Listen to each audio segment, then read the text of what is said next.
நடக்கிறேனே. விழிப்பாயிருந்து ஜெயம் காண்பேனே.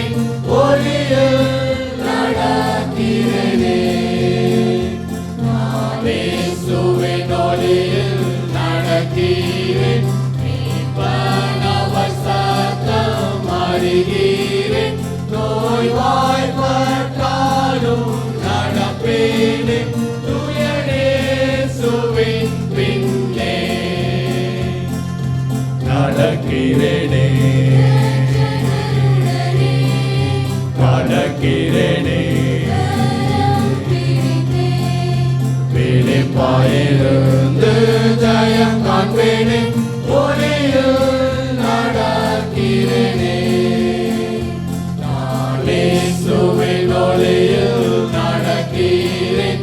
முன்னோடின அவரை நோக்குகிறேன். வன் சிலுவை எடுத்து செல்வேனே.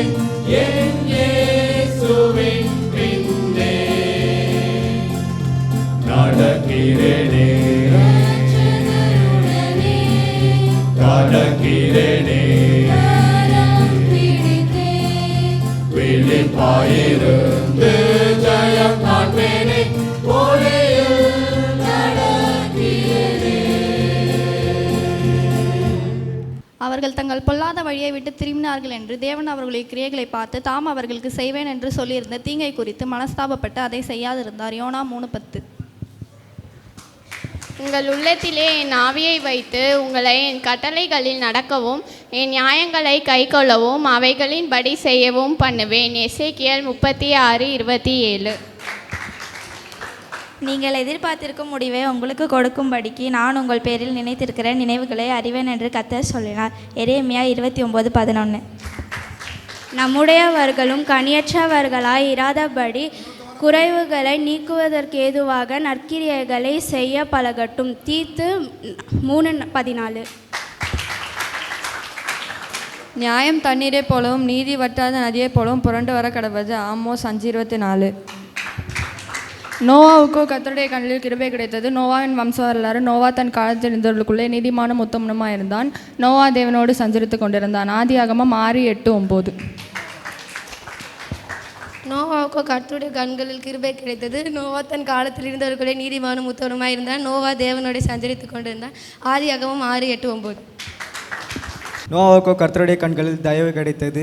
தேவன் நோவாவுடன் சஞ்சரித்து கொண்டு இருந்தார். ஆதியாகமம் 6:8-9.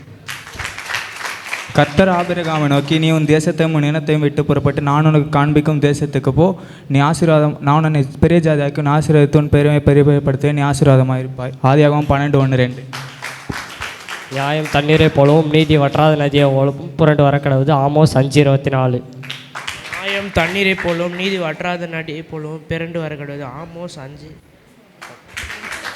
கர்த்தரை ஆராதிக்க இருக்கிறோம். ஆண்டவர் நம்மோடு இருந்து இந்த ஆகஸ்ட் மாதத்தின் 16ஆம் தேதியில் இந்த 3வது ஞாயிற்றுக்கிழமையில் அவரை நம்மை அழைத்து வந்திருக்கிறார். உன்னதமானவரின் மறைவில் இருக்கிறவன் சர்வ வல்லவுடைய நிழலில் தங்குவான் என்ற வார்த்தையின்படி அவருடைய சிறைகளின் மறைவில் இந்த நாள் வரைக்கும் ஆண்டவர் நம்மை அற்புதமாய் நடத்தி வந்திருக்கிறார். அவர் நமக்கு உறைவிடமாக, அவர் நமக்கு கேடகமாக, அவர் நமக்கு போதுமானவராக இருந்து ஆண்டவர் நம்மை நடத்தி வந்திருக்கிறார். அந்த ஆண்டவரை நாம் துதிக்க வந்திருக்கிறோம். எல்லாரும் கண்களை மூடி வாய்களை திறந்து அந்த ஆண்டவரை ஸ்தோத்தரிப்போமா? எல்லார் வாய்களை திறந்து ஆண்டவரை ஸ்தோத்தரிப்போம். ஸ்தோத்திரம் ஆண்டவரே. எல்லாரும் ஸ்தோத்திரம் ஆண்டவரே. உன் வாயை திற, அப்பொழுது நான் அதை நிரப்புவேன்னு சொல்லியிருக்கிறார். ஸ்தோத்திரத்தினால கிருபை பெருகும் என்று ஆண்டவர் சொல்லியிருக்கிறார். ஸ்தோத்திரம் ஆண்டவரே. ஸ்தோத்திரம் ஸ்தோத்திரம் ஸ்தோத்திரம். சர்வ வல்லவரே ஸ்தோத்திரம். சர்வ ஞானியே ஸ்தோத்திரம். சர்வ வியாபியே ஸ்தோத்திரம். எல்லாவற்றுக்கும் காரணமானவரே ஸ்தோத்திரம். ஆதியும் அந்தமானவரே ஸ்தோத்திரம். அல்பாவும் மேகமானவரே ஸ்தோத்திரம். இருந்தவரே, இருக்கிறவரே, வருகிறவரே ஸ்தோத்திரம். என்னை காண்பவரே, காப்பவரே, என்னை போஷிப்பவரே, என்னை நடத்துகிறவரே, எனக்காக யாவை செய்து முடிக்கிறவரே, எங்கள் நல்ல மேய்ப்பரே, எங்கள் நல்ல ஆயனே, எங்கள் நல்ல ஆண்டவரே ஸ்தோத்திரம் ஸ்தோத்திரம் ஸ்தோத்திரம். நன்றியோடு கூட மை துதிக்கிறோம். எல்லாரும் கண்களை மூடி ஆண்டவரை சோதரிப்போம். சோதரம் சோதரம் சோதரம். யார் கை கட்டாம கைகளை உயர்த்தி கரங்களை தட்டி ஆண்டவரை சோதரிப்போமா? எல்லாரும் சிறியோர் முதல் பெரியோர் வரைக்கும் எல்லாரும் கரங்களை தட்டி ஆண்டவரே உம்மை துதிக்கிறோம். இந்த நாள் வரைக்கும் நீரே எங்களை கொண்டு வந்திருக்கிறீரப்பா. உம்மை துதிக்கிறோம். சிறகுகளின் மறைவினில் நான் என்றும் இளைப்பாறுவேன். நீர் துணையாய் என் வாழ்க்கையில் இருக்கிறபடினால நான் உம்மை துதிக்கிறேன், நான் உம்மை சோதரிக்கிறேன்னு சொல்லி எல்லாரும் சேர்ந்து ஆண்டவரை உயர்த்துவோம். அல்லேலூயா. மறைவிடமாய் உறைவிடமாய் உன் பக்கத்தில் 1000 பேரும் உன் வலது பக்கத்தில் 10,000 பேர் விழுந்தாலும் அது உன்னை அணுகாது என்று சொன்ன ஆண்டவர் நம்ம இன்னைக்கு வரைக்கும் அணுகாமல் காத்து நடத்தி வந்திருக்கிறார். வாதை உன் கூடாரத்தை அணுகாது, பொல்லாப்பு உனக்கு நேடாதுங்கிற வார்த்தையின்படி ஆண்டவர் நடத்தி வந்திருக்கிறாரு. அதனது நாளில் ஆண்டவரே நீரே எங்களை இம்மட்டுமாய் நடத்தி வந்திருக்கிறீர், உமக்கு துதிக்கிறோம், ஸ்தோத்தரிக்கிறோம் என்று சொல்லி ஆண்டவருடைய நாமத்தை நாம் எண்ணி எண்ணி துதிக்கலாம். நாம் இன்னொரு இசை இந்த பாடலை நம்ம எல்லாரும் சேர்ந்து பாடலாம். இப்பொழுதும் எண்ணி எண்ணி துதி செய்வாய், எண்ணடங்காத கிருபைகளுக்காய் இன்று நாள் வரை இதோ நம்மை தாங்கி நடத்துகிற அவருடைய தயவுள்ள கரத்தை நினைத்து ஆண்டவருக்கு நன்றியோடு கூட நம்ம எல்லாருக்கும் தெரிந்த பாடல் எல்லாரும் சேர்ந்து ஆண்டவரை மையப்படுத்தி, ஆண்டவரே இந்த 16ஆம் தேதி வரைக்கும் நீர் எங்களை நடத்தி வந்திருக்க எத்தனையோ துன்பங்கள், எத்தனையோ துயரங்கள், எத்தனையோ போராட்டங்கள் எங்கள் வாழ்க்கையில் வந்த போதும் நீர் எங்களோடு கூட இருந்து எங்களை நடத்தி வந்திருக்கிறீரே, உம்மை துதிக்கிறோம் என்று சொல்லி ஆண்டவரை உயர்த்துவோம். ஹல்லேலூயா. எண்ணி எண்ணி துதி செய்வார், எண்ணடங்காத கிருபைகளுக்காய் இன்றும் தாங்கும் தம்புயமே இயேசுவின் நாமமே இன்றும் தாங்கும் தம்புயமே இயேசுவின் நாமமே எண்ணி எண்ணி துதி செய்வார். யோர்தான் புரண்டு வரும்போ எண்ணற்ற பாரங்களோ, யோர்தான் புரண்டு வரும்போ எண்ணற்ற எலியாவின் தேவன் எங்கே உந்தன் விசுவாச சோதனையில், எலியாவின் தேவன் எங்கே உந்தன் விசுவாச சோதனையில், என்னை எண்ணி துதி செய்வார், எண்ணடங்காத கிருபைகளுக்காய் இன்றும் தாங்கும் தம்புயமே இன்ப இயேசுவின் நாமமே இன்றும் தாங்கும் தம்புயமே இன்ப இயேசுவின் நாமமே எண்ணி எண்ணி உன்னை நோக்கும் எதிரி கண்ணின் முன்னே பதறாதே. எல்லாரும் சேர்ந்து உன்னை நோக்கும் எதிரி ஆமென். கண்ணின் முன்னில் பதறாதே. கண்மணி போல் உன்னை மூடி மட்டும் ஆண்டவர் மறைத்து நடத்தினாரே. ஆண்டவரை உயர்த்தி பாடுவோம். இயேசுவே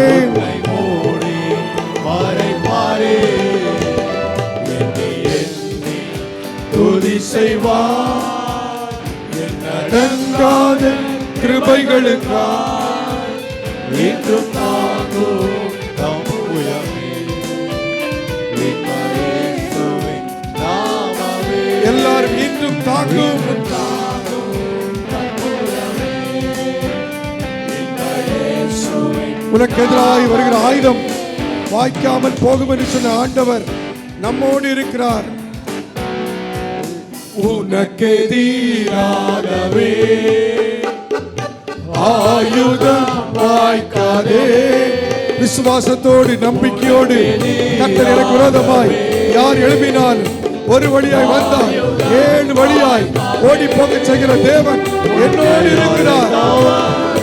ஆமென். அவர் தாசக்கு இனியவர், உன்னை அழைத்தவர் தேவன். அவர் தாசக்கு இனியவர், எண்ணி எண்ணி துதி செய்வார். அடங்காத கிருபைகளுக்கா இன்று தாங்கும் தம்புயமே இயேசுவின் நாமமே, இன்று தாங்கும் தம்புயமே இயேசுவின் நாமமே எண்ணி எண்ணி துதி செய்வார். எண்ணி எண்ணி துதி செய்வாய். எண்ணடங்காத கிருபைகளுக்கா இன்றும் தாங்கும் தாம்புயமே இன்ப இயேசுவின் நாமமே. இந்த நாள் வரைக்கும் எத்தனையோ இடர்கள் நம் வாழ்க்கையில் வந்த போதும் கர்த்தரை தாங்கி நடத்தி வந்திருக்கிறாரே. அதை உணர்ந்தவர்களாய் ஆண்டவர் நன்றி சொல்வோம். அல்லேலூயா. எத்தனை இடம் வந்து சேர்ந்தாலும் கர்த்தரே அடைக்கலமாயினார்.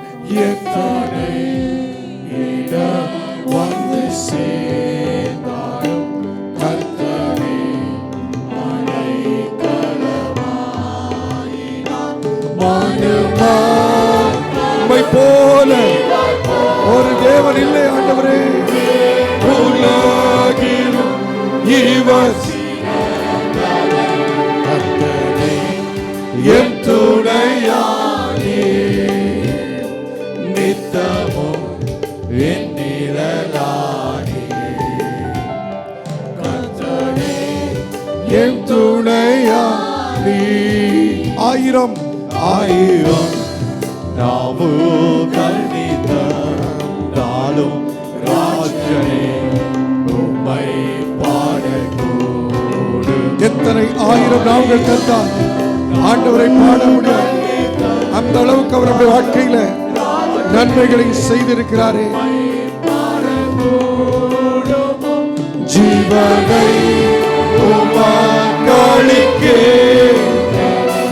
உம்மை போல் எங்கும் கண்டதில்லை. கர்த்தரே என் துணையானே, நித்தமும் என் நிழலானே. கர்த்தரே என் துணையா. சுற்றத்தாரும் சுற்றத்தாரும் காலத்தின் நுழைந்திட்டார், நம்பினோரும் எதிராக சுற்றத்தார் உற்றார் உறவினர் நமக்கு எதிராய் வந்தாலும் அநேகர் நம்மை விட்டு பிரிந்து சென்றாலும் கர்த்தர் நம்மோடு இருந்திருக்கிறாரே. கொள்கை கூறிய பல பிரிந்திட்டார், ஐயா உம்மை போல் எங்கும் கண்டதில்லை. கர்த்தரே என் துணையானே, நித்தமும் என் நிழலானே. கர்த்தரே என் துணையானே, காருண்யத்தாலே இழுத்து கொண்டான் தூய தேவ அன்பே. காருண்யத்தாலே அப்பா இழுத்து எங்களுடைய காருண்யத்தால் உட்பக்கம் இழுத்துக் கொண்டீர். உம்முடைய அன்புக்காக ஸ்தோத்திரம். காட்டி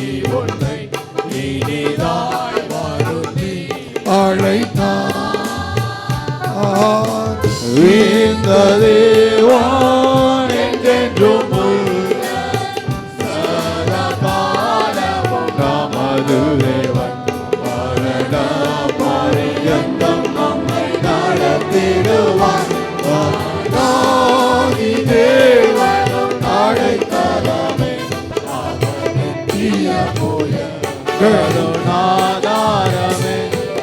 அநாதி தேவனும் அடைக்கலமே, நித்திய புயங்களும் கிருபை கூர்ந்து மனதுருகி கிருபை கூர்ந்து மனதுருகும் தூய தேவ அன்பே.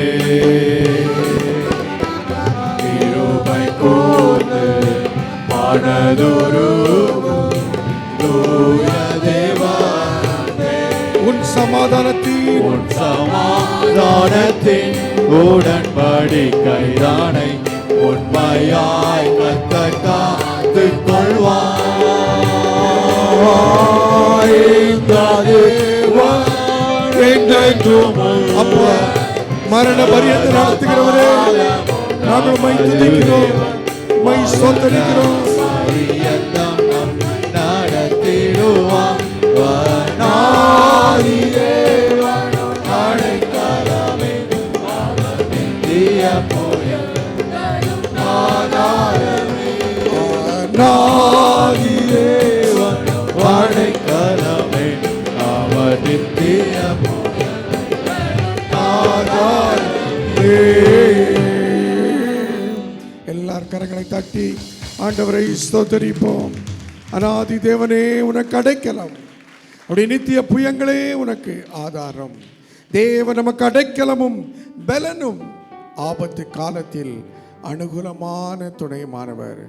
தேவரீர் நீர் எங்களுக்கு தலைமுறைக்கும் அடைக்கலமானவர். இப்போ யாத்திரை ஒரு நாள் நம்முடைய வாழ்க்கையில் முடியும் போது நாம் அவரோடு கூட அநாதி தேவனோடு கூட இந்த அண்ட சராசரங்கள் படைக்கும் முன்பாகவே இருக்கிற அந்த அநாதி தேவனோடு நாம் இதோ வாழ வேண்டும். ஆகினால் இப்போ யாத்திரை ஒரு நாள் கடந்து போகும். உங்களுடைய என்னுடைய ஓட்டத்திற்கு ஒரு நாள் முடிவு வரும். அதற்கு முன்பாக ஆண்டவரே, நாங்கள் அந்த ஓட்டம் முடிகிற நாளில் உம்முடைய கரத்தில் நாங்கள் இருக்கணும் அப்பா, உம்முடைய கைகளில் நாங்கள் இருக்கணும், எங்களுக்கு உதவி செய்யும் என்று சொல்லி அந்த சரணத்தை மாத்திரம். இப்போ யாத்திரை அது கடந்து போகிற அந்த நேரம் உம்முடைய மார்பில் கிடைக்கிறது இளைப்பாறுதலை நாங்களும் பெறணும். அப்படியே கொஞ்சம் ஜபரில் மெதுவாக அந்த பாடலை அந்த சரணத்தை அப்படியே பாடி ஆண்டவர் கருத்தில் நம்ம போடுப்போம். இப்புவி யாத்திரை கடந்திடுவார் தூய தேவதயவா. இப்புவி யாத்திரை கடந்திடுவார் தூய தேவதயவா. கடும் கானகத்தில் கர்த்தர் மார்பினே கிடைக்கும் இளைப்பா. எல்லாரும் ஜெப நிலையில பாடுவோம். கர்த்தர் மார்பினிலே கடும் மீண்டும் அந்த சரணத்தை பாடுவோம். கடும் கானகத்தில் கர்த்தர் மார்பினிலே கிடைக்கும் இளைப்பாறுதலே. இந்த தேவன் என்றென்றும் சதா காலமும் நமது தேவன். மரண பரியந்தம் நம்மை நடத்திடுவார். அநாதி தேவனும் அடைக்கலமே, அவர் நித்திய புயங்களும். கடைசியாய் ஒரு விஷயம், அநாதி தேவனும் அடைக்கலமே, அவர் நித்திய புயங்களும் ஆதாரமே. இயேசுவின் மூலம் ஜெபிக்கிறோம் நல்ல பிதாவே, ஆமேன் ஆமேன். அப்படியே உட்காருவோம். உம்மை துதிக்கிறோம், மை ஸ்தோத்தரிக்கிறோம். இம்மட்டும் மை துதித்து பாடி ஆராதித்து மகிமைப்படுத்தினோம். இப்பொழுதும் உடைய வார்த்தைகளை நாங்கள் தியானிக்க இருக்கிறோம். தியானிக்கப்படத்தக்க எங்கள் அன்பின் நல்ல ஆண்டவர் தாமே இந்த தியான வேளையை எங்களுக்கு ஆசீர்வதித்து தாரும். இயேசு கிறிஸ்தின் வழியாய் ஜெபிக்கிறோம் ஜெபங்களும் நல்ல பிதாவே, ஆமேன். அப்போஸ்தலனாகிய பரிசுத்த பவுல் தெசலோனிக்கேயருக்கு எழுதின முதலாம் நிருபம் 5ஆம் அதிகாரம் 24ஆம் வசனத்தை ஒருவர் நாம் வாசிப்போம். உங்களை அழைக்கிறவர் உண்மை உள்ளவர், அவர் அப்படியே செய்வார். அல்லேலூயா. அழைத்து வரும் தேவன் என்று சொல்லி 1ஆம் தேதியிலே நாம் தியானித்தோம். நம் ஆண்டவர் நம்மை அவர் அழைத்தவர். வருத்தப்பட்டு பாரம் சுமக்கிறவர்களே நீங்கள் எல்லோரும் என்னண்டை வாருங்கள் என்று சொல்லி அழைக்கிற தேவன். அவருடைய அழைப்பு மாறாததாய் இருக்கிறது. இஸ்ரவேல் ஜனங்களை எகிப்தின் அடிமைத்தனத்திலிருந்து அழைத்து வந்த ஆண்டவர் உங்களையும் என்னையும் அவர் எப்படியாக அழைத்து வருகிறார் என்று சொல்லி முதல் ஞாயிற்றுக்கிழமையில் நாம் ஏசாயா 41:9 மையமாக வைத்து நாம் தியானித்தோம். 41:9 வாசியுங்கள். நான் பூமியின் கடையாந்தரங்களிலிருந்து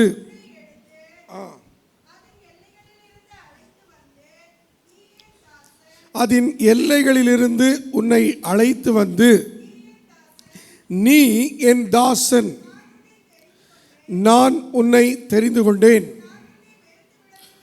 நான் உன்னை வெறுத்து விடவில்லை என்றார். அல்லேலூயா.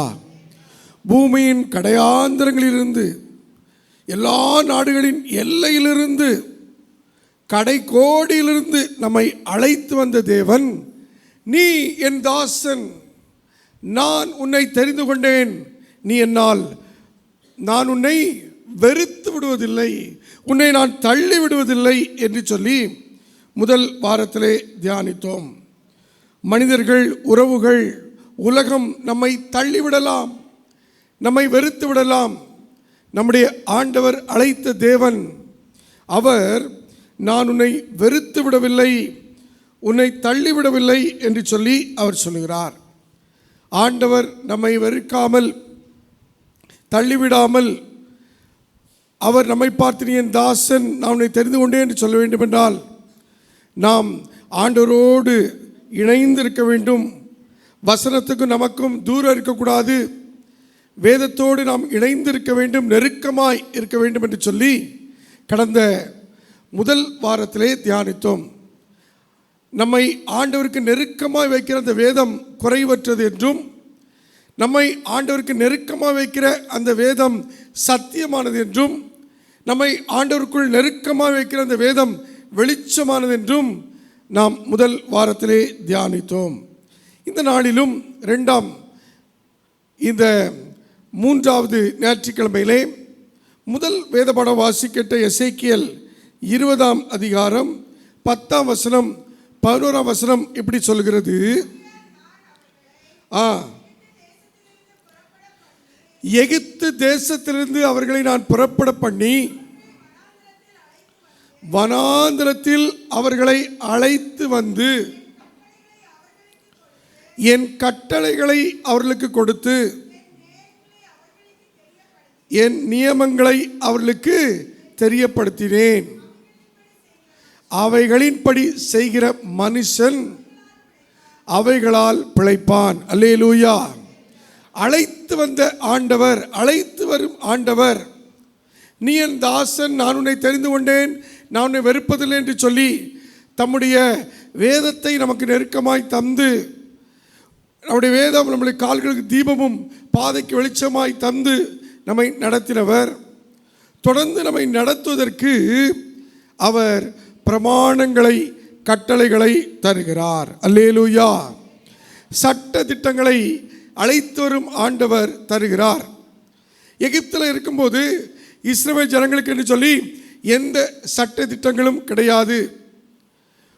இந்திய தேசம் இங்கிலாந்துக்கு அடிமையாக இருக்க மட்டும் 1950 வரைக்கும் நம்முடைய தேசத்துக்கு என்று சொல்லி நம்முடைய தேசத்துக்கு வரையறுக்கப்பட்ட சட்டங்கள் இல்லை. குடியரசு தினம் 1950 தான் நம்முடைய டாக்டர் அம்பேத்கர் அவர்கள் வழியாக அந்த சட்டங்கள் அந்த கொடுக்கப்பட்டது என்பதை நாம் அறிந்திருக்கிறோம். அதை போல நம்முடைய ஆண்டவர் எகிப்திலிருந்து வந்த மக்களுக்கு அவர்கள் அங்கே இருக்க மட்டும் அவர்களுக்கு என்று சொல்லி தேவன் வகுத்து கொடுத்த எந்த ரூல்ஸ் என்ற ரெகுலேஷன் இல்லை. ஒரு ஸ்கூல் நன்றாக செயல்பட வேண்டும் என்றால் அந்த ரூல்ஸ் அண்ட் ரெகுலேஷன் முக்கியமானது. எந்த ஒரு கம்பெனி ஆனாலும், எந்த ஒரு தொழுகை கூடங்கள் ஆனாலும், எந்த ஒரு குடும்பமானாலும், எந்த ஒரு தனிப்பட்ட மனிதனானாலும் அந்த ஒரு சட்டத்திற்கு, அந்த பிரமாணங்களுக்கு, தான் பணியாற்றுகிற வேலையில் இருக்கக்கூடிய அந்த ஒழுக்கங்களுக்கு கீழ்ப்படியும் போது தான் அவன் அதிலே ஜெயிக்கிறவனாய் இருக்கிறான். காலையிலேயே எழும்பி எம்டிசியில் என்ன ஒரு டிரைவராகவோ ஒரு கண்டக்டராகவோ வேலை பார்க்க வேண்டும் சொன்னால், நான் மதியம்தான் போவேன் என்று சொன்னால் அவர் அந்த வேலையிலே இருக்க முடியாது, அந்த வேலையிலே ரொம்ப நாள் நிலைக்க முடியாது. காலையிலே எழும்பி வீடு கட்டுற வேலைக்கு ஒரு மேசன் ஒரு கொத்தனார் போகணும் என்று சொன்னால், நான் இன்றைக்கு காலமே போக முடியாது, நான் எனக்கு விருப்பமான டைமில் தான் போவேன்னு சொன்னால் அவர் அந்த வேலைக்கு தகுதியில்லாதவராய் மாறிவிடுகிறார். ஆகினாலே எப்படி உலகத்தின் ஒவ்வொரு வேலைகளுக்கும் சில சட்டத்திட்டங்கள், எழுதப்பட்டவைகள், எழுதப்படாதவைகள் என்று சொல்லி இருக்கிறதோ, ஆனால் ஒரு மனிதனை நேர்த்தியாய் நடத்துவதற்கு பிரமாணங்கள் முக்கியமானதாய் இருக்கிறது. இங்கே மனசாட்சி சொல்கிறபடி அந்த எகிப்தில் இருந்தபோது வாழ்ந்த இந்த மக்கள், அவர்களை எகிப்திலிருந்து அழைத்து வந்த உடனே ஆண்டவர் பிரமாணங்களை, இந்த நியாயப்பிரமாண வேத கட்டளைகளை ஆண்டவர் கொடுக்கிறார். எதிரிகளிடத்திலிருந்து எகிப்திலிருந்து அவர்கள் வந்த உடனே, கானானுக்கு போன பிறகு அல்ல, எகிப்திலிருந்து புறப்பட்ட உடனே தேவன் இந்த பிரமாணங்களை இஸ்ரவேல் ஜனங்களுக்கு கொடுக்கிறார். 40 நாட்கள் சீனாய் மலையிலே மோசேயை வர சொல்லி அங்கே அவனுக்கு கொடுக்கிற கட்டளைகளை எழுத வைத்து ஆண்டவர் அந்த நியமங்களை கொடுக்கிறதை பார்க்கிறோம். 600க்கும் அதிகமான நியாயப்பிரமாணங்கள் இருக்கிறதை நாம் அறிந்திருக்கிறோம். ஆக எகிப்திலிருந்து வந்தவுடன், எதிரிகளிடத்திலிருந்து வந்தவுடன், செங்கடலை கடந்தவுடன் ஆண்டவர் இஸ்ரவேல் ஜனங்களுக்கு இந்த பிரமாணங்களை கொடுத்தார். கிறிஸ்தவ வாழ்க்கையிலும் இந்த பிரமாணங்கள், கிறிஸ்தவ இந்த வாழ்க்கை நெறிமுறைகள், ஆண்டவர் கொடுத்திருக்கிற இந்த வேதத்தில் சொல்லப்பட்ட பிரகாரம் வாழக்கூடிய வாழ்க்கை முக்கியமானதாக இருக்கிறது. நான் விரும்புகிறபடி தான் வாழ்வேன் என்று சொன்னால் அந்த வாழ்க்கையில் ஒரு மேன்மை இருக்காது, ஆசீர்வாதம் இருக்காது. நமக்கு கொடுக்கப்பட்டிருக்கிற இந்த நியமங்கள் பிரகாரம் நாம் அவைகளின் பிரகாரம் நடக்கும்போது நம்முடைய காரியங்களை ஆண்டவர் சிறப்பாய் அவர் நடத்துகிறவராய் இருக்கிறார். பழைய ஏற்பாட்டிலே கண்ணுக்கு கண், பல்லுக்கு பல், உயிருக்கு உயிர் என்கிற அந்த ஒரு சூழ்நிலை இருந்ததை அறிகிறோம். ஆனால் இந்த கிருபையின் காலத்தில் ஆண்டவர் நம்முடைய யோசனையிலே, நினைவிலே விழக்கூடிய அந்த பாவங்களையும் அவர் என்ன பண்ணுறார், கிருபையாய் நாம் அவற்றை வரும்போது அதை மன்னிக்கிறவராக ஆண்டவர் இருக்கிறார். அருமையான கர்த்தருடைய பிள்ளைகளே, தேவன் இந்த நியமங்களை, இந்த கட்டளைகளை தந்திருப்பதின் முக்கியமான காரணம் நாம் ஆசீர்வாதமாய் இருக்கும்படி, நாம் நன்றாக இருக்கும்படி தேவன் இவைகளை நமக்கு அவர் தந்திருக்கிறார். ஆகையினாலே இந்த நாளிலும் அழைத்து வந்த தேவன் பிரமாணங்களை கொடுத்து அவர்களை அழைத்து வந்தாரே. பிரமாணங்களை கொடுத்து அழைத்து வந்தவர் பாவ வாழ்க்கையிலிருந்து, அடிமைத்தன வாழ்க்கையிலிருந்து அவர்களை அழைத்து வந்தார். பழைய வாழ்க்கையிலிருந்து புது வாழ்க்கைக்கு அழைத்து வந்தார். அவர்களுக்கு அந்த எகிப்திலிருந்து கானானை நோக்கி ஒரு இடமாற்றம் மட்டும் அல்ல, இடமாற்றம் மட்டுமில்லாமல் அவருடைய வாழ்க்கையே மாற்றத்துக்கு நேராய் தேவன் அழைத்து வருகிறதை பார்க்கிறோம். தேவன் நம்மை இருளிலே விட்டுவிடுகிறார் அல்ல. எப்படி ஆண்டவர் நம்மை அவர் வாழ வேண்டும் என்றும், எப்படி ஆராதிக்க வேண்டும் என்றும், எப்படியாக அவருடைய பிள்ளைகளாகிய நாம் பரிசுத்தமாய் இருக்க வேண்டும் என்பதையெல்லாம் இந்த நியாயப்பிரமாணத்தின் வழியாய் வேதத்தின் வழியாய் நமக்கு கற்றுத் தந்திருக்கிறார். தேவனுடைய கட்டளைகள் நம்மை கட்டி போடுவதற்காக அல்ல, நம்மை கட்டி போடுவதற்கு பதில் நம்மை அந்த கட்டளைகள் நம்மை வழி நடத்துவதற்கு, நம்மை காத்து நடத்துவதற்கு. தேவனுடைய பிரமாணங்கள் நம்மை தண்டிப்பதற்காக அல்ல, நாம் தழைப்பதற்காகவும் அவருடைய தயவை பெற்றுக்கொள்வதற்காகவும் இந்த தேவனுடைய பிரமாணங்கள் அழைத்த தேவன் நமக்கு தந்திருக்கிறார். இந்த பிரமாணங்கள் நம்மை அடிமைப்படுத்துவதற்காக அல்ல, உங்களையும் என்னையும் ஆசீர்வதிக்கும்படியாய் ஆண்டவர் இந்த பிரமாணங்களை தந்திருக்கிறார். முதலாவதாக யாத்திராகமம் 24:12 வாசிக்கும் பொழுது இப்படி வாசிக்கிறோம்.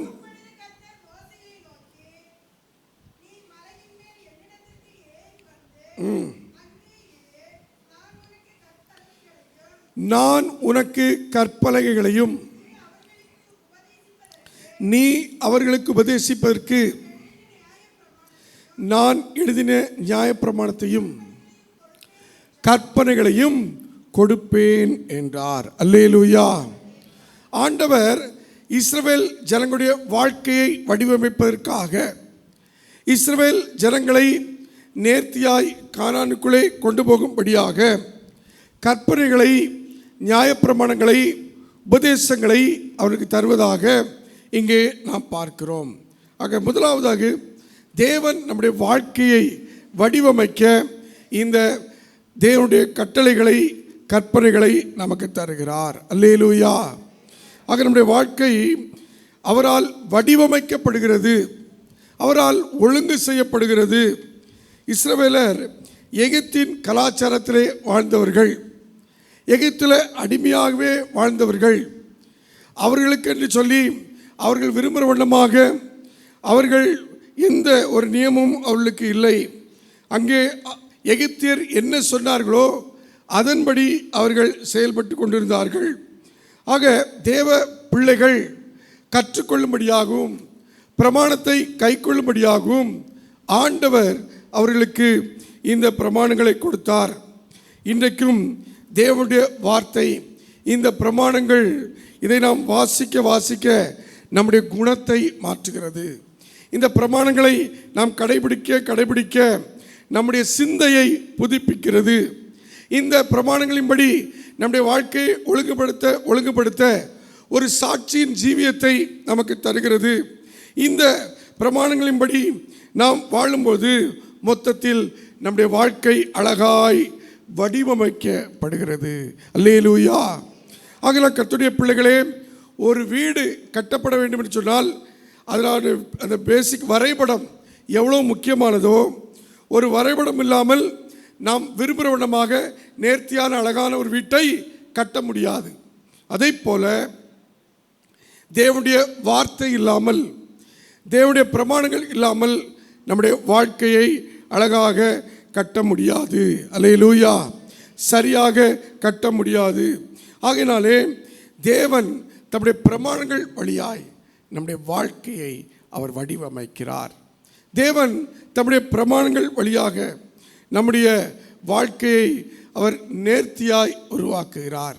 இரண்டாவதாக நாம் பார்க்கும்போது யோவான் 14:15, 1 யோவான் 5 2 3 இவைகளை வாசிக்கும் பொழுது இப்படி வாசிக்கிறோம். நீங்கள் என்னிடத்தில் அன்பாய் இருந்தால் என் கற்பனைகளை கை கொள்ளுங்கள். 1 யோவான் 5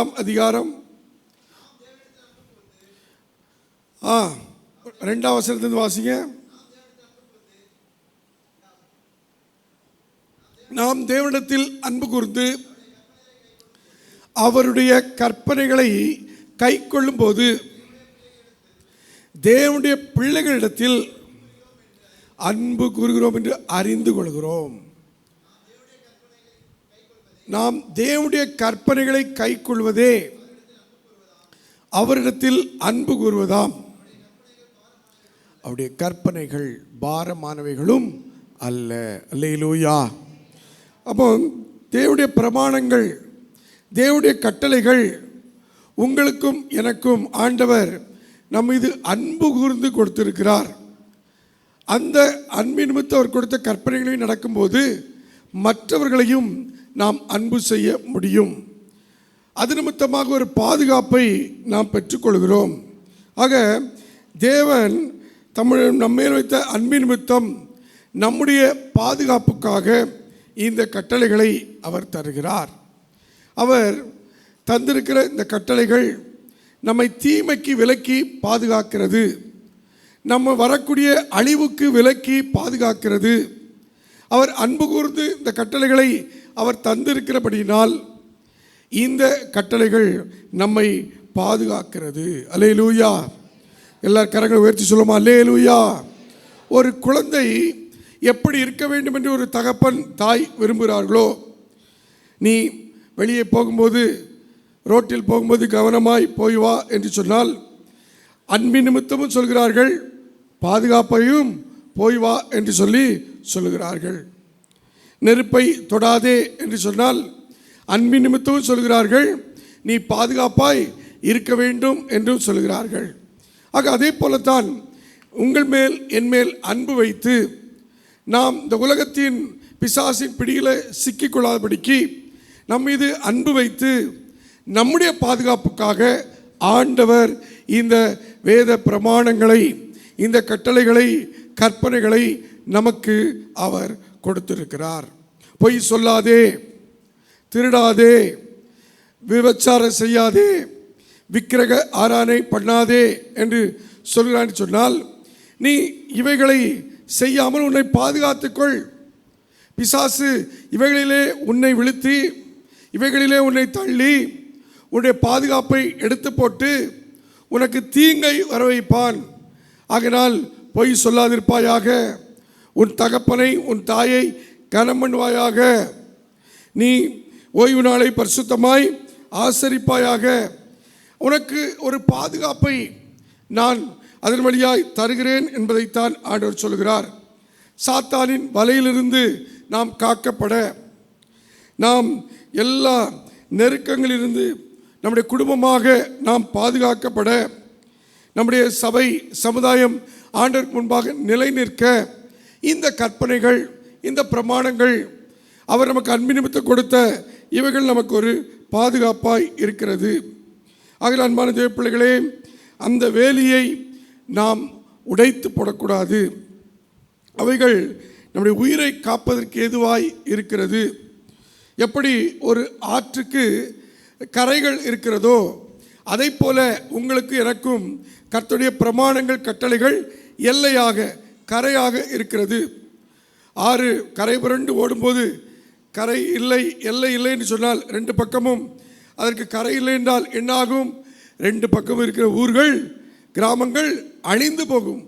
அதை போல தான் நீங்களும் நானும் அந்த ஆறு, அந்த கரைகளோடு, எல்லைகளோடு தண்ணி அதிலே ஓடும்போது போய் அணையிலே சேர்வதும் அல்லது போய் விவசாயத்திற்கு அது போய் சேர்ந்து நல்ல பலனை கொடுப்பது போல நீங்களும் நானும் ஆண்டவர் வைத்திருக்கிற இந்த பிரமாணங்கள், கற்பனைகள் நம் வாழ்க்கையில் எல்லையாய் இருக்கும்போது நாம் பாதுகாப்பாய் பயணிப்பது மட்டுமல்லாமல் நாம் நேராய் ஓடும்படி, சாத்தானின் வஞ்சகத்தில் விழுந்து விடாமல் நேராய் ஓடும்படி ஆண்டவர் நமக்கு உதவி செய்கிறார். நமக்கு கொடுத்திருக்கிற அந்த ட்ராக்கில் ஓடும்படி, எப்படி ஓடுகிறவர்கள் அவர்களுக்கு கொடுக்குற ட்ராக்கில் ஓடும்போது தான் ஜெயம் பெற முடியும். அடுத்த ஒரு ட்ராக்கில் ஓடிட்டு போனால் தகுதி இழந்து விடுவார்கள். ஆகினால் நீங்களும் நானும் பாதுகாப்பாய் ஓடும்படி கர்த்தர் எப்படி ஆற்றுக்கு அவர் ரெண்டு பக்கம் கரையை வைத்திருப்பது போல நமக்கு அவர் பாதுகாப்பாக இந்த கற்பனைகளை, பிரமாணங்களை அவர் வைத்திருக்கிறார். ஆகினாலே அழைத்த தேவன், அவர் முதலாவதாக நாம் பார்த்தோம், அவர் என்ன பண்ணார்? நம்முடைய வாழ்வை வடிவமைக்க, நம் வாழ்வை அழகாக்க, ஒழுங்குபடுத்த பிரமாணங்களை தருகிறார். ரெண்டாவது, அவர் தம்முடைய அன்பின் நிமித்தம் உங்களை என்னை பாதுகாக்க பிரமாணங்களை தருகிறார். மூன்றாவதும் கடைசியுமாக அழைத்து வரும் தேவன், பிரமாணங்களை தந்து நடத்தி வருகிற தேவன் எப்படி நம்ம நடத்துகிறார்?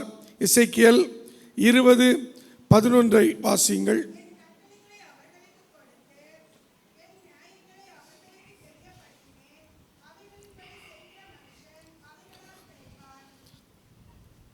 அந்த வசனம் இப்படி முடிகிறது, அவைகளின் படி செய்கிற மனுஷன் அவைகளால் பிழைப்பான். எல்லாரும் சேர்ந்து இதை வாசிக்க பார்ப்போம். என் கட்டளைகளை வாசிங்க. என் கட்டளைகளை அவர்களுக்கு கொடுத்து என் நியாயங்களை அவர்களுக்கு தெரியப்படுத்தினேன். அவைகளின்படி செய்கிற மனுஷன். எல்லாரும் சேர்ந்து என்ன, எல்லாரும் சேர்ந்து சொல்லலாமா? சேர்ந்து சொல்லலாம். 1 2 3. என் கட்டளைகளை அவர்களுக்கு கொடுத்து என் நியாயங்களை அவர்களுக்கு தெரியப்படுத்தினேன். அவைகளின்படி அவைகளால் பிழைப்பான். அல்லேலூயா. அவைகளின்படி, நியாயங்களின்படி, ஆண்டுடைய கட்டளைகளின்படி செய்கிற மனுஷன் அவைகளால் பிழைப்பான். அல்லேலூயா. மூன்றாவது, அழைத்து வந்த தேவன் ஏன் பிரமாணங்களை கொடுக்கிறார்? உங்களையும் என்னையும் ஆசீர்வதிக்கும்படியாய். அல்லேலூயா. எல்லாரும் சேர்ந்து அல்லேலூயா. ஆசீர்வாதத்திற்காக, நம்முடைய ஆசீர்வாதத்திற்காக ஆண்டவர் கட்டளைகளை தருகிறார். கீழ்ப்படிதல் ஆசீர்வாதத்தின் கதவை திறக்கிறது.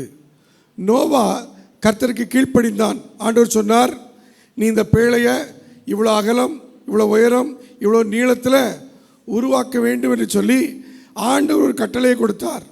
அந்த பிரமாணத்தின்படி அப்படியே நோவா கீழ்ப்படிந்து செய்தான். ஆண்டவர் என்ன சொன்னாரோ அதன்படி செய்தான். முடிவு என்ன? அவனும் அவனுடைய வீட்டாரும் பாதுகாக்கப்பட்டார்கள். அவனோட வீட்டாரும் ஆசீர்வதிக்கப்பட்டார்கள். 2 உலகத்தை கண்ட ஒரு மனிதனாக, ஒரு குடும்பமாக அந்த நோவாவின் குடும்பம் மாறினது. ஆபிரகாமை பாருங்கள். ஆண்டவர், நீ உன் இனத்தையும் உன் தேசத்தையும் உன் குடும்பத்தை விட்டு நான் காண்பிக்கிற தேசத்துக்கு போ. ஆண்டவர் பிரமாணத்தை அவர் கொடுக்கிறார். அதற்கு அப்படியே கீழ்ப்படிந்து அவன் புறப்பட்டு போகிறான். நடந்த காரியம் என்ன? உன் நிமித்தம் நான் எல்லோரும் என்ன பண்ணுவேன்? ஆசீர்வதிப்பேன்.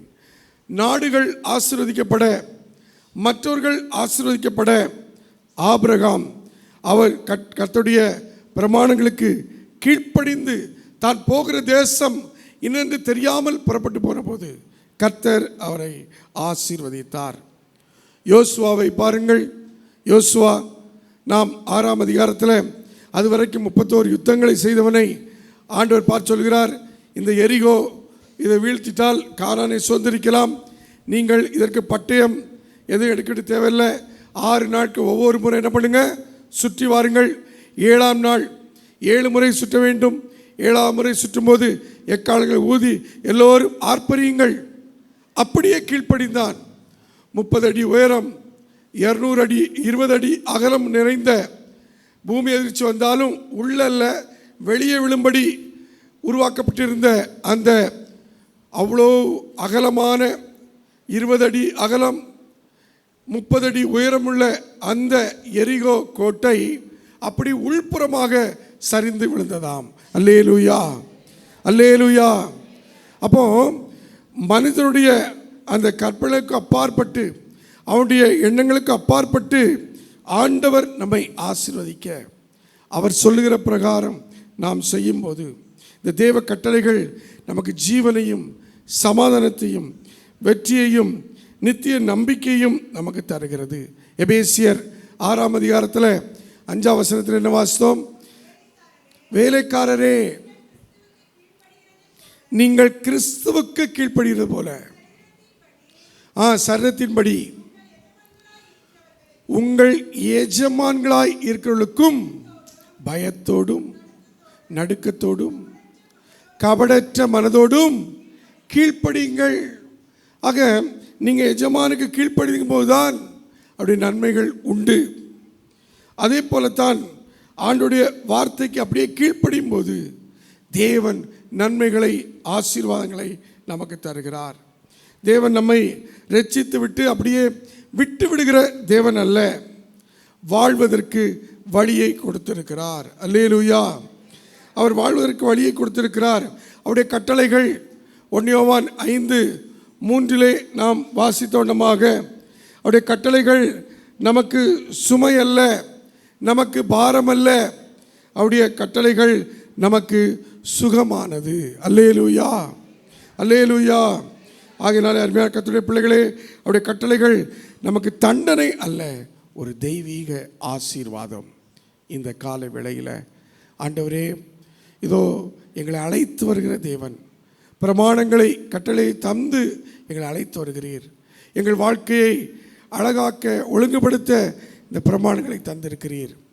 எங்களை பாதுகாக்க அன்பு கூர்ந்து இந்த கட்டளைகளை பிரமாணங்களை தந்திருக்கிறீர். எங்களை ஆசீர்வதிக்க இந்த பிரமாணங்களை கட்டளைகளை தந்திருக்கிறீர். இது ஒவ்வொரு நாளும் நான் இதை கடைபிடிப்பதில், இதன்படி நடப்பதில் எனக்கு கிருபையை தாரும். நீர் என்னை அழைத்திருக்கிறீர், நீர் எனக்கு கற்பித்து தருகிறீர், நீர் எனக்கு இந்த கட்டளை நிமித்தம் ஒரு பாதுகாப்பை, ஆசீர்வாதத்தை தருகிறீர். ஆகையினால தேவனுடைய கட்டளைகளை மதித்து வாழ்கிற ஒரு வாழ்க்கை தேவனுக்கு மகிமையான ஒரு வாழ்க்கை. அல்லேலூயா, அல்லேலூயா. அதில் தேவனுக்கு மகிமை கொண்டு வருகிற அப்பேற்பட்ட ஒரு வாழ்க்கையை வாழ்வோம். யோவான் 6:63 நான் வாசிக்கும் பொழுது அங்கே வசனம் இப்படி சொல்கிறது, ஆவியோ உயிர்ப்பிக்கிறது, நான் உங்களுக்கு சொல்லுகிற வசனங்கள் ஆவியாயும் ஜீவனாயும் இருக்கிறது. அல்லேலூயா. ஆண்டவர் நமக்கு தந்திருக்கிற இந்த வசனங்கள், இந்த பிரமாணங்கள் ஆவியாயும் ஜீவனாயும் இருக்கிறது. ஆகையினால ஜீவனுள்ள இந்த பிரமாணங்களை, இவைகள் வெறும் எழுத்து அல்ல. நாம் படிக்கிறோம், 1ஆம் கிளாஸ்லேருந்து 12ஆம் கிளாஸ் வரை படிக்கிறோம், கல்லூரிகளில் படிக்கிறோம், பல கோர்ஸுகளை மேலே எடுத்து மேல் படிப்புகள் படிக்கிறோம், டாக்டரேட்டுகள் வரைக்கும் நாம் இறுதி வரைக்கும் மரிக்கும் வரைக்கும் படிக்கிறோம். அவையெல்லாம் ஒரு வரலாறு, அவையெல்லாம் கதைகளும் கற்பனைகளும் வரலாற்று காரியங்களுமாய் இருக்கிறது. ஆனால் இந்த பரிசுத்த வேதாகமோ அது ஆவியும் ஜீவனுமாய் இருக்கிறது. அல்லேலூயா. அது நம்மை உயிர்ப்பிக்கிற ஒன்றாக இருக்கிறது. இந்த வார்த்தைகள் நம்மை உயிர்ப்பித்து நடத்த போதுமானதாய் இருக்கிறது. ஆகிற இந்த கால வேளையில் இந்த வார்த்தைகளுக்கு, பிரமாணங்களுக்கு நம்மை ஒப்பு கொடுப்போம். ஆண்டவரே, திட்டங்களை தருகிறவரும் நீங்கள் தான், அதை செயல்படுத்தி மகிழ்கிறவரும் நீங்கள் தான். ஆகையினால நீங்கள் எங்களை தொடர்ந்து நடத்துங்க என்று சொல்லி ஆண்டவருடைய கரத்தில் நம்ம ஒப்பு கொடுப்போமா? திட்டங்கள் தருபவரும் நீங்கள் தான், செயல்படுத்தி மகிழ்கிற தேவனும் நீங்கள் தான். ஆனால் உம்மால் அன்றி எங்களால் ஒன்றுமே செய்ய முடியாது அப்பா என்று சொல்லி ஆண்டவருடைய கரத்திலே நம்மை முழுமையாக அர்ப்பணிப்போம். ஆண்டவரே, எங்களை முழுமையாக சமர்ப்பிக்கிறோம். நீர் எங்களை தொடர்ந்து நடத்தும். எங்களை எஜமானரே, இதோ எங்களை அழைத்தவரே, எங்களை தொட்டவரே, நீர் இல்லாமல் நாங்கள் இல்லை அப்பா.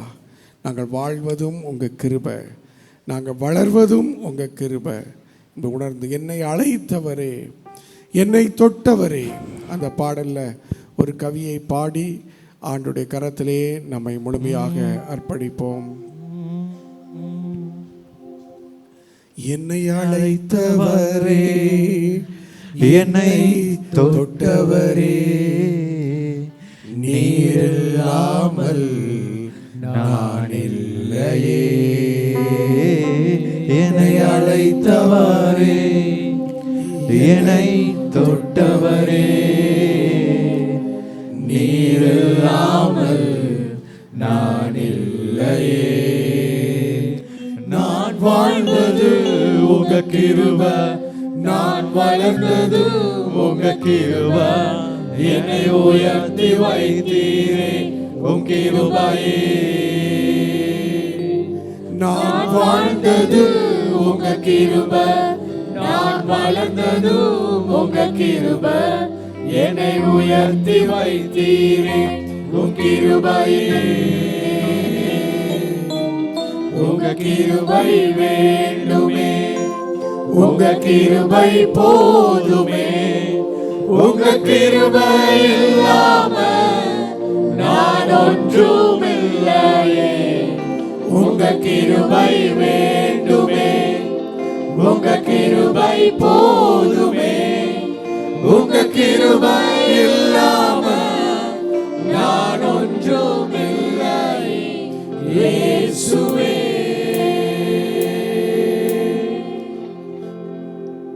தனிமையில் அழுத போது தேற்றிட யாருமில்ல, தள்ளாடி நடந்த போது தாங்கிட யாருமில்ல, தனிமையில் அழுத போது தேற்றிட யாருமில்ல, தள்ளாடி நடந்த போது தாங்கிட யாருமில்ல, கதறி அழுத நேரத்தில் என் கண்ணீர் துடைத்த உங்க கிருபை இல்லைனா நானும் இல்லை, உங்க கிருபை இல்லைனா நானும் இல்லை, உங்க கிருபை வேண்டுமே, உங்க கிருபை போதுமே, உங்க கிருபை இல்லாம நான் ஒன்றும் இல்லையே, உங்க கிருபை வேண்டுமே, உங்க கிருபை போதுமே, உங்க கிருபை இல்லாம நான் ஒன்றும் இல்லையே இயேசுவே.